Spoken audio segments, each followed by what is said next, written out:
Hello, and welcome back to my series on the Wars of the Three Kingdoms, and more specifically the history of Ireland during the period. In this episode, I'm going to be talking about the situation in Ireland after the sudden outbreak of the English Civil War in October 1642, and the resulting gains that were initially made by the Confederate Catholics afterwards. This video is a third of a series, so if you haven't watched the previous two in the playlist, you might find yourself a little confused about the events that I'm about to describe, so I'd recommend that you go back and watch them. If you're all caught up, then we can begin, with a short recap, just to be safe. With the outbreak of the 1641 rebellion in Ireland, both Charles I and his Parliament momentarily put aside their quarrels to gather an army to destroy the revolt. Some 40,000 men arrived on the island to do just that, with 8,000 coming from the English Parliament, another 10,000 from the Scottish Parliament, and the remaining 22,000 being funded by Charles himself. The initial engagements between the poorly trained Irish Confederates and the English soldiers resulted in bloody defeats for the Irish, and these defeats would likely have snowballed into a complete capitulation had it not been for the timely eruption of civil war in England. The grievances between Charles and his Parliament had finally come home to roost, and a decade of bloody infighting was to follow. By the end of 1642, the Catholic Confederacy unexpectedly found itself in control of almost 3/4 of Ireland, and the numbers of English troops on the islands dramatically decreased, as most were called home to fight for Charles or Parliament. Control of major ports such as Waterford and Wexford meant that the Catholic powers on the continent could send arms and supplies to the Irish Confederates. This unexpected breathing room that the Confederacy had been gifted with allowed it to consolidate its position and begin turning its numerous but poorly trained army into a more efficient fighting force. The command structure of the Confederacy was also subject to some reforms, as something resembling a bicameral parliament was formed. The General Assembly represented something close to the English House of Commons, while the second house, known as the Supreme Council, fulfilled the role of the executive branch. Despite having all the trappings of being an independent government, the Catholic Confederacy never referred to itself as such. Throughout the Wars of the Three Kingdoms, the Confederacy professed loyalty to Charles I, as demonstrated by their motto, "Irishmen united for God, King, and Country."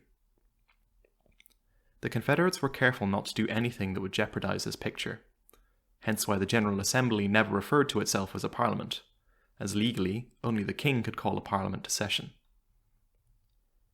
This loophole allowed the Confederacy to maintain their own legislative institution while still calling themselves royalists. By mid-1643, the Confederate position in Ireland was a very strong one. Their armies had become much more effective due to the leadership of veterans such as Thomas Preston and Owen Roe O'Neill, and were well armed due to shipments of supplies and weapons from France, Spain, and Rome. Much of Ireland was firmly in their control, with the exception of Ulster, Cork, and Dublin, which were still in the control of either royalist or parliamentarian forces from England or Scotland in the case of Ulster. These non-Confederate power bases were weakened in a way that their Irish enemies were not, due to the divides between royalist and parliamentarian. Overall, for a time, the Catholic Confederacy really held all the cards in Ireland. It may surprise you, from this description of the Confederate position, that they did not press their advantage and attempt to conquer all of Ireland while England was occupied fighting itself. In the end, it all comes back to the fact that the majority of the Confederates wished to maintain close ties with the king, rather than pursue a truly independent Ireland. There were, of course, those among the Irish that felt differently, but they were in the minority. As a result of this desire to cultivate good relations with Charles I, the Confederates negotiated a truce with the royalist side of the English Civil War. This truce was agreed between the Supreme Council and the first Duke of Ormond, James Butler, who was the senior general of the royalist forces in Ireland at the time. The truce was agreed at Gigginstown near Naas, and signified the end of all hostilities between the Confederates and Ormond's royalist forces based in Dublin. The historian Thomas Cart wrote that the terms of the truce were as follows. The Confederacy would pay a handsome sum of £30,000 in instalments all the way up to May 1644 as a gesture of their loyalty to Charles. Half this payment would be in cash, while the other half would be in live cattle, in a strange callback to the practices of medieval Ireland. However, the transition into peace was not without complications. Murrough O'Brien, 1st Earl of Inchkin, strongly objected to the peace and declared a mutiny against Ormond. He and his men stationed in Cork switched sides and declared their allegiance to the English Parliament. Cork had previously been a strong royalist power base in Ireland, and its loss to the parliamentarians was very damaging to the royalist cause. Following the truce, the Confederacy continued to make attempts on the parliamentarian strongholds in Ireland, but saw only little success, such as the capture of Bandon from Inchkin in late 1644, and some small victories on the battlefield. These small victories aside, a stalemate was clearly beginning to develop, as neither side seemed capable of making any real progress. The status quo was abruptly shaken up when Pope Innocent X decided to take a more open role in proceedings. The papacy had always been the most staunch of the Confederacy's supporters in Europe, sending more supplies and weapons than France and Spain put together. Now that a stalemate was evidently developing, the Pope decided to send a representative to Ireland in an attempt to galvanise the Confederates. Having received an envoy from the Confederacy in 1645, Pope Innocent responded by sending a papal nuncio to Ireland, a man who could speak with the authority of the Church and act as the Pope's direct representative. The nuncio was a man named Giovanni Battista Rinuccini, the Archbishop of Fermo in northern Italy. Rinuccini did not just bring the Pope's favour with him, he also brought a very large quantity of supplies, weapons, and most importantly, money. This princely gift to the Confederacy meant that the nuncio garnered a great deal of influence with the Supreme Confederate Council the moment he arrived in Ireland, and remained at the forefront of Confederate politics throughout the remainder of the conflict.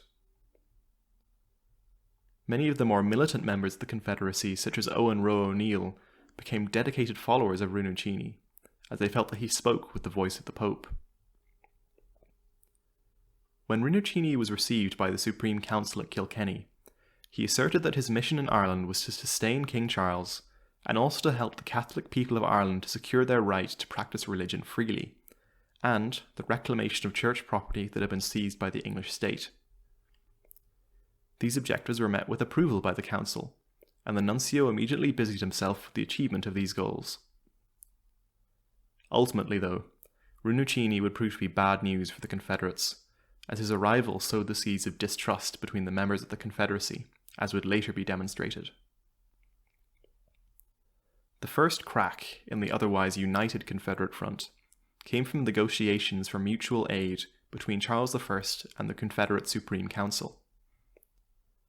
The council had negotiated for concessions on the practice of Catholicism in return for military aid to Charles against Parliament. The king sent Edward Somerset, the 2nd Earl of Glamorgan, to Ireland in late June 1645 to seal the deal and accept the demands of the council. In return for these concessions, the Confederacy would agree to send an army to England to aid Charles in his steadily collapsing campaign against Parliament. This accommodation between the king and the Confederacy ultimately fell through, however, as a copy of Somerset's orders was revealed to the English Parliament, and Charles was forced to deny all knowledge of the deal and declare Somerset a traitor. Charles's hands were tied in this situation, as to admit he was planning on bringing an army of Catholics to England would be to completely alienate his Protestant supporters. Not to be deterred, the Royalists and Confederates soon began to negotiate another deal, this time with the Duke of Ormond, James Butler. This peace deal is known today as the First Ormond Peace, and again involved concessions for Catholics in return for military aid. Some of the agreed concessions included the return of Catholics to public office, the permission to found schools, an amnesty for acts committed in the initial 1641 rising, and verbal promises of future concessions on religious freedom. The Supreme Council signed off on the deal on the 28th of March 1646 and committed themselves to Charles's cause. However, when news of the deal began to spread around the Confederacy, grumbling began. The Papal nuncio was particularly displeased with the terms, and felt that the Supreme Council could easily have pushed for much more.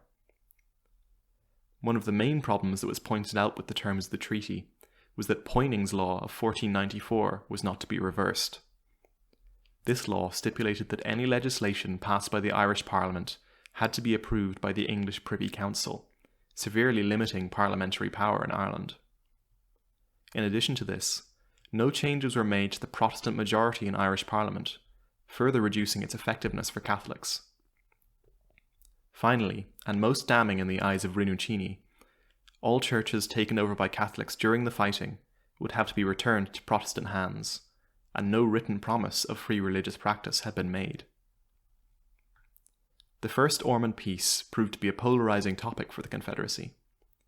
The terms were entirely rejected by the Catholic clergy, as well as by some of the Confederacy's best military commanders, such as Thomas Preston and Owen Roe O'Neill.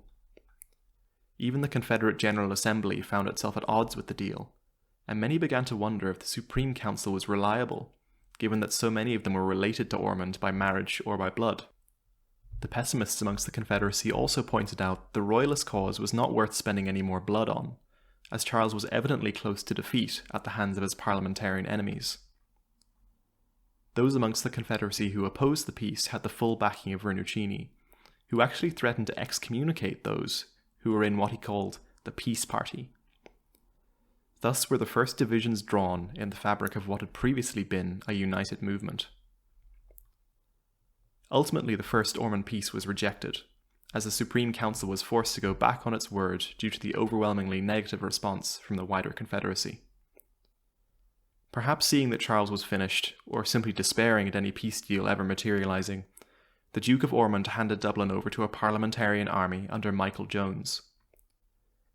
Following this, the Irish shifted back onto a war footing, buoyed up by O'Neill's defeat of the Scottish at the Battle of Benburb in June 1646. Their new objective was to conquer all of Ireland before Parliament could finish off Charles and send their troops across the Channel.